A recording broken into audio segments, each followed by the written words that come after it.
Are you haunted by Hantavirus? Good. A little respect is appropriate. But panic is not a prevention strategy.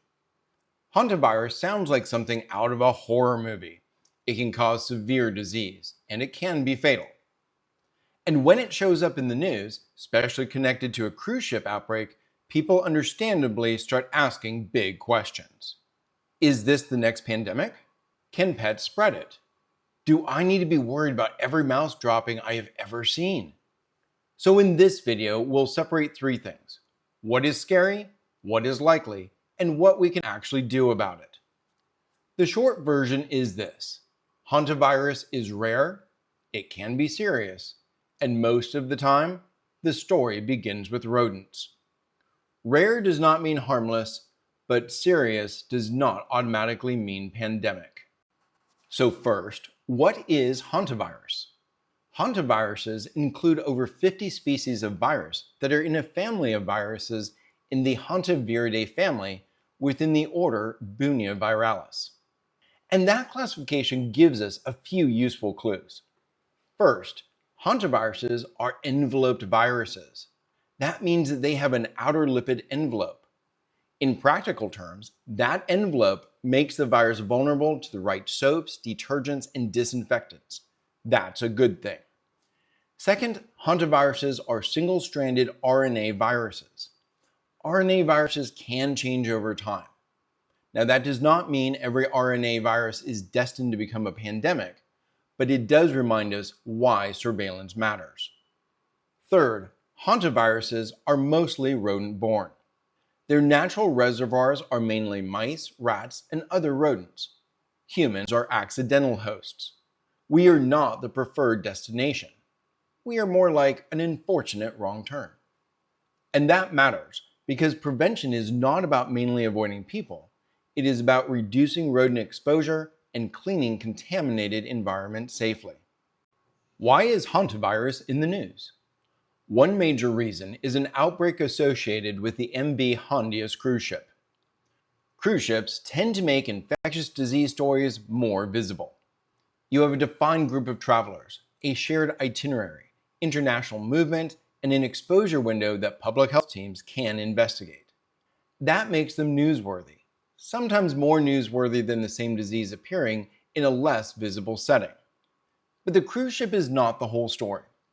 As reported in the May 13, 2026 WHO update, there were 11 reported cases at that point. 8 confirmed, 2 probable, and 1 inconclusive, with 3 deaths reported.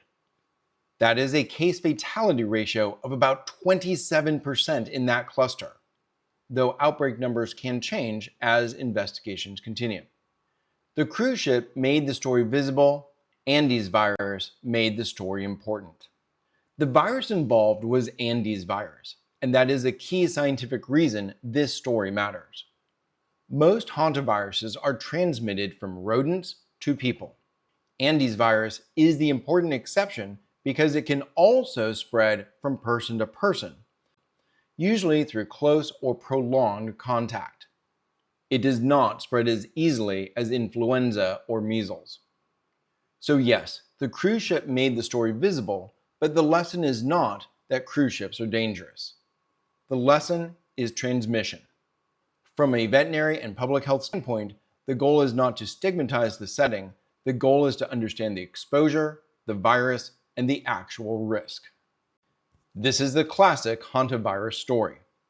Rodents shed virus in urine, droppings, saliva, and nesting material. When those materials are disturbed, especially by sweeping, vacuuming, dusting, or cleaning dry contaminated areas, small particles become airborne. Then people may inhale those contaminated particles. That is why CDC specifically warns people not to sweep or vacuum rodent urine, droppings, or nesting materials. Those activities can put virus-containing particles into the air. The CDC recommends wetting contaminated material with disinfectant, allowing appropriate contact time, and then cleaning it up safely. So the danger is often not the dramatic moment of seeing a mouse. The danger is what the mouse left behind and what we do next. So the rules are: do not dry sweep, do not vacuum first. Wet it, disinfect it, then clean it. Now let's talk Andes virus. Andes virus is the important exception because it is the only hantavirus currently known to spread from person to person. But that sentence needs context. CDC describes person-to-person spread as usually limited to those who have close contact with a sick person. That can include prolonged direct physical contact, prolonged time in close or enclosed spaces, or exposure to saliva, respiratory secretions, or other body fluids. This is where the word prodromal can help. The prodromal phase is the early stage of illness. The person is not symptom-free, but the signs may be mild, vague, or non-specific. It could include fever, fatigue, muscle aches, headache, chills, or nausea. With regard to Andes virus transmission, the concern is not well-documented silent spread from people with no clinical signs. The concern is close, prolonged contact with somebody who is already symptomatic, often early in the illness when those signs may not be obviously pointing towards hantavirus. That distinction is important. Person-to-person spread is possible, but possible does not mean efficient. This is not casual airborne spread in the way people often think about respiratory viruses like the common cold, influenza, or COVID. So remember, possible does not mean efficient. That phrase keeps us from making two mistakes.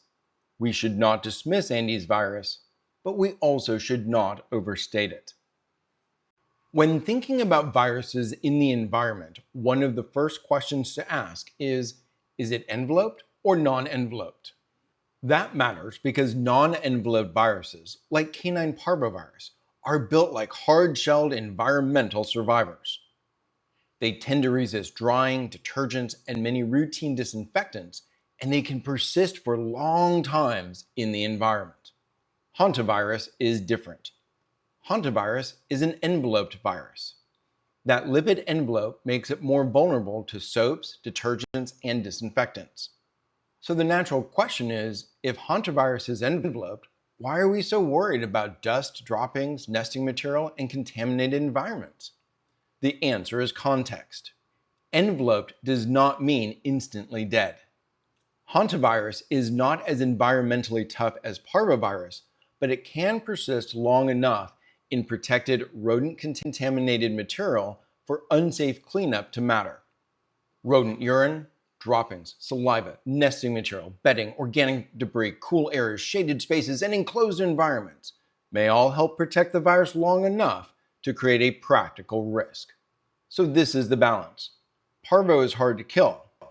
Hantavirus is easier to kill, but dangerous to stir up. We could also say that the envelope makes it killable, the dust makes it breathable. Prevention is not about assuming that hantavirus survives forever. It is about cleaning in a way that does not turn contaminated rodent material into inhalation. Wet it, disinfect it, then clean it.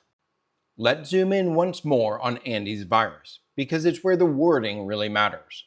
Andes virus can rarely spread from person to person, but when it happens, it is typically associated with close contact scenarios.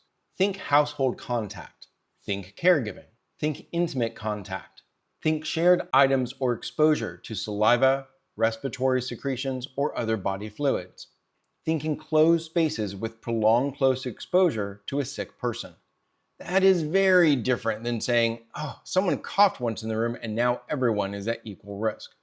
For veterinary professionals, this matters because clients and staff may hear person-to-person spread and immediately jump to pandemic thinking. Our job is to slow that down. Yes, Andes virus is the exception. No, that does not make it a casual respiratory virus. Focus on prevention, not fear. Now we need to say something fair about the cruise ship. Cruise ships get headlines because they are visible. They involve a defined group of travelers, exposure windows are easier to reconstruct, medical events are more noticeable, and public health teams can identify and investigate clusters more efficiently. That does not mean that the ship is automatically the cause. The outbreak happened on a cruise, but the risk came from exposure ecology. Hantavirus risk comes from rodent exposure, contaminated environments, and unsafe disturbance of dust. That can happen in sheds, cabins, garages, campsites, barns, storage spaces, and travel settings. A cruise ship can reveal an outbreak, but it does not automatically create the risk. Don't blame the boat, follow the rodent. This is also a chance to practice fair risk communication. Modern cruise ships have sanitation programs, pest control, ventilation systems, medical teams, reporting systems, and public health procedures. That does not make any environment perfect because no environment is 100% rodent proof. But it does mean we should avoid lazy blame. Outbreak communication should focus on what happened, how exposure may have occurred, and what people can do next. Stigma does not prevent disease. Clear information does. So when we talk about this outbreak, the fair message is the ship was the setting, not the villain. The exposure happened somewhere. Our job is to understand where it happened, and how to reduce risk next time. Now let's bring this back to veterinary medicine. Dogs and cats are not known to become infected with hantavirus in the United States. They are not known reservoirs. But pets can bring infected rodents to people or into homes. And that's straight from the CDC's clinical overview. The veterinary message is not, be afraid of the dog. The message is, pay attention to the rodent exposure around the dog. Pets may catch rodents, they may carry rodents. They may reveal rodent activity in or around the home. That makes them relevant, but not because they are the primary source of infection. Veterinary teams can help clients by saying, control rodents, block entry points, do not let pets play with or carry rodents, wear gloves when handling contaminated materials, clean safely, wash hands after contact with pets or rodent-contaminated items. In summary, the danger is not the pet, it is the rodent exposure around the pet. So where does that leave us? Well, respect the virus, control rodents, clean smart, and live life. That is the practical center of this video. Know the risk. Hantavirus is rare, serious, and mostly rodent-borne. CDC reports 890 laboratory-confirmed U.S. hantavirus disease cases from 1993 through 2023, with about 35% of reported cases resulting in death. Control rodents. Reduce access to food, water, shelter, and entry points. Clean smart. Wet contaminated areas with disinfectant. Let the disinfectant work. Then clean. Never dry sweep or vacuum first. Protect people. Explain the risk clearly. Focus on exposure prevention, not panic. And that's what good veterinary public health communication looks like. Not alarmism and not dismissal. Useful, calm, practical prevention.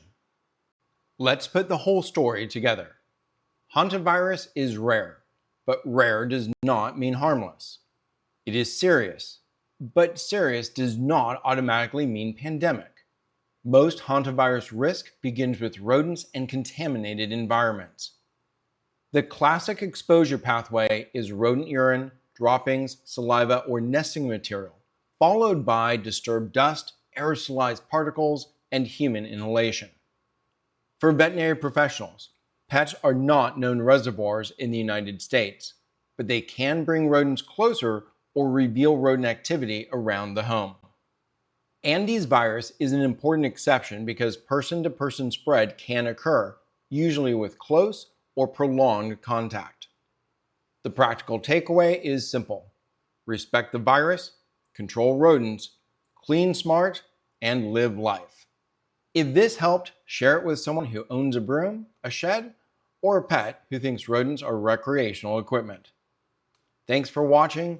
I'm Christopher Lee, and what you know today protects everyone tomorrow.